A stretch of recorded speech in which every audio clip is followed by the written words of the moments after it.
Assalamualaikum warahmatullahi wabarakatuh. Perkenalkan, kami dari kelompok 6, calon asisten laboratorium mikropaleontologi.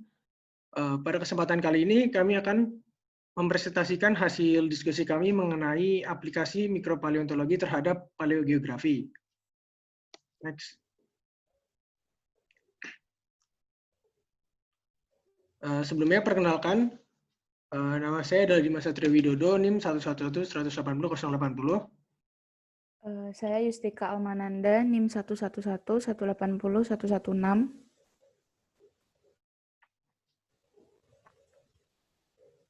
Nah, untuk kesempatan kali ini, materi yang akan kami sampaikan itu terdiri dari 3 hal. Yang pertama adalah mikrofosil, kemudian paleogeografi, dan aplikasi mikropaleontologi untuk paleogeografi.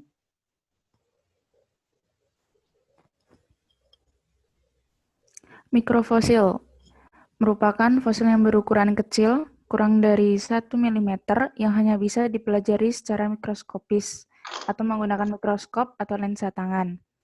Terdiri dari foraminifera kecil, polen, spora, radiolaria, konodon, diatoma, nanofosil. Cabang ilmu paleontologi yang mempelajari mikrofosil disebut dengan mikropaleontologi. Kemudian paleogeografi. Secara umum, pengertian dari paleogeografi itu sendiri merupakan kondisi geografi di masa lalu atau masa lampau yang memiliki perbedaan dengan studi geografi modern. Hal ini disebabkan karena permukaan bumi itu bersifat dinamis, di mana terjadi pergerakan lempeng tektonik secara terus-menerus. Nah, tujuan untuk mempelajari paleogeografi itu sendiri yaitu untuk memetakan kondisi benua di zaman dahulu dan yang terjadi pada saat ini, dan perubahan distribusi gunung, dataran rendah, laut dangkal, maupun laut dalam seiring perkembangan zaman. Aplikasi mikropaleontologi untuk paleogeografi. Pertama adalah analisis biostratigrafi. Menggunakan peran fosil foraminifera bentonik untuk menentukan data paleobatimetri. Data paleobatimetri kemudian digabungkan dengan identifikasi pola log, data sidewall core, dan matlog, serta deskripsi struktur dan tekstur sedimen untuk menghasilkan analisis model lingkungan pengendapan. Untuk merekonstruksi perubahan model pengendapan sepanjang waktu, diperlukan klasifikasi dan identifikasi lingkungan pengendapan umum yang dapat menggambarkan perubahan pola penumpukan secara vertikal dan lateral serta lingkungan pengendapan.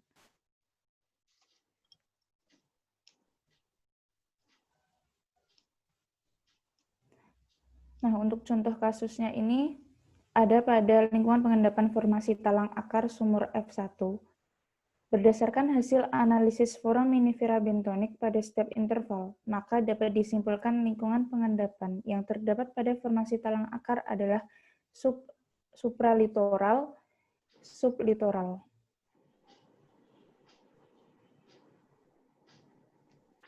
Nah, kemudian jika dilihat dari hasil analisis sedimentologi, stratigrafi, pemetaan buah permukaan, dan paleontologi, serta hasil pemodelan pengendapan, perubahan paleogeografi pada formasi talang akar dapat dilihat seperti pada gambar di slide ini, di mana pada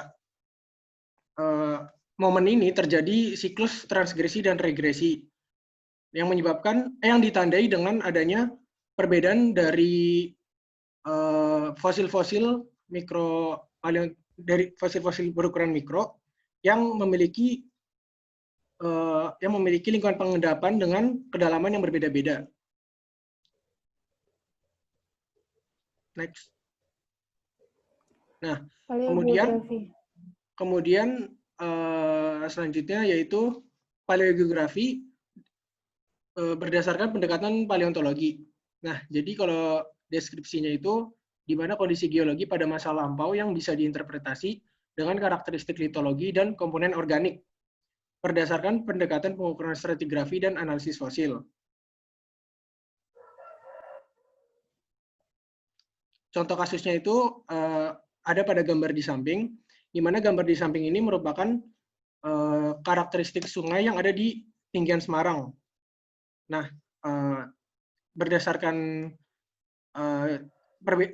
perubahan muka air, dapat dilihat pada gambar bahwa data ini diperoleh berdasarkan karakteristik material sedimen dan juga kandungan fosil forambentos dari tiap sungai. Contohnya, salah satu sungai yang ada di Tingkat Semarang itu ada Sungai Keripik, di mana di sini menunjukkan lingkungan pengendapan inisiasi kipas bawah laut dengan kondisi paleobarometri pada Aperbatial yang dicirikan dengan fosil Cibichidoides dutempei dan Cibichidoides subaidingeri.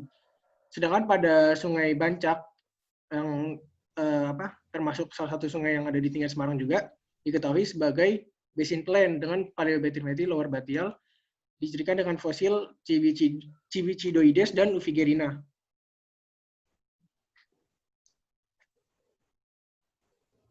Rework mikrofosil. Rework mikrofosil umumnya dianggap mengganggu interpretasi dari kumpulan mikrofosil. Beberapa studi telah menggunakan rework mikrofosil sebagai alat untuk merekonstruksi sirkulasi laut atau tektonik dan evolusi sedimen. Menurut Ferreira 2008, Leeds and McNeil 95, Scott, dan Medioli 1988. Contoh kasusnya, ada banyaknya kehadiran rework mikrofosil dalam paleogeografi dalam batasan Upper Rhine Graben di Eropa Tengah, memberikan kesempatan untuk investigasi pengaruh rework fosil terhadap paleogeografi. Kemudian di akhir Rupelian dan Tatian terjadi siklus transgresi dan regresi yang menyebabkan perubahan dari marin menjadi lacustrin. Peristiwa melimpahnya foraminifera planktonik dikelompokkan menjadi beberapa peristiwa yang terkait dengan interval peningkatan material kalastik selama fase regresif.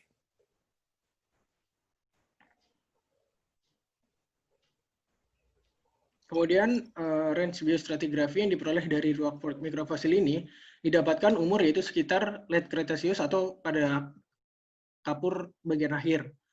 Nah, material rework ini berasal dari endapan alpin barat dari sistem fluviatil, di mana kita dapat menyimpulkan bahwa terjadi peningkatan laju orogenesa mesoalpin pada saat itu. Next. Nah, jadi pada awalnya rework mikrofosil itu dianggap tidak penting untuk menentukan paleogeografi. Namun pada kasus di Eropa ini ternyata rework mikrofosil memiliki fungsi yang berpengaruh, di mana pada saat pertengahan Rupelian itu di antara Prancis dan Jerman itu masih merupakan marine. Nah, kemudian saat terjadi orogenesa mesoalpin, di mana fosil-fosil yang ada pada alpin mengalami erosi dan kemudian tererosi ke arah utara menuju bagian marine, dan bagian marine ini mengalami penumpukan material. Nah, yang kemudian akhirnya mengubah dari marine menjadi lacustrin. Kayak gitu.